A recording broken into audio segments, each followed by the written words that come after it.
Hey there, Jets fans. Well, here we are after Week 7, a 37-17 home loss for the Jets against the Vikings. And let's be honest, I mean, that is not a game that the Jets are expected to win. They're playing against a team that reached the NFC Championship game last year, is one of the favorites to make it back to that stage again this season. But one of the things about the Jets so far this season is kind of, when you look at their wins and losses, more or less they've beaten the teams that they should beat, and they haven't beaten any teams that you would kind of put in the category of good teams. I mean, there's the Dolphins, who are above 500 right now. There's the Vikings, who are obviously above 500, as we just mentioned.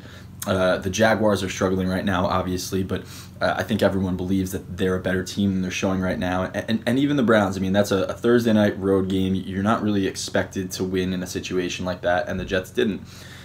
Meanwhile, they took care of business against a mediocre Lions team, and they beat the Broncos and Colts, who are honestly probably in the bottom 5 of the NFL or thereabouts. So, I mean, the Jets, and that's not nothing, the Jets have taken care of business against some of the teams that they should be beating. That is a good first step.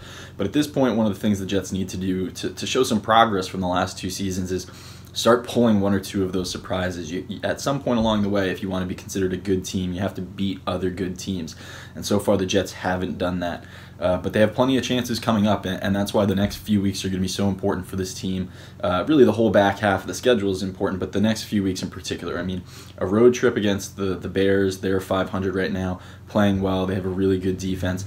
Then you've got a road game against the Dolphins after that. Like we just mentioned, they're 4-3, already beat the Jets once, kind of still in the mix in the AFC East there. And 2 weeks after that, you've got the Patriots at home. Some tough tests coming up for the Jets, and at some point along the line, the big next step for the Jets and Sam Darnold and all the surrounding pieces is going to be to show progress by beating one of these big teams. Like we mentioned, if you want to be considered one of the better teams in the NFL, you have to start beating some of those teams, and that's going to be the next step for the Jets. So it wasn't the case on Sunday. They hung around for about 3 quarters. The offense never really got going. The defense did their best to kind of keep things tight until they just couldn't anymore.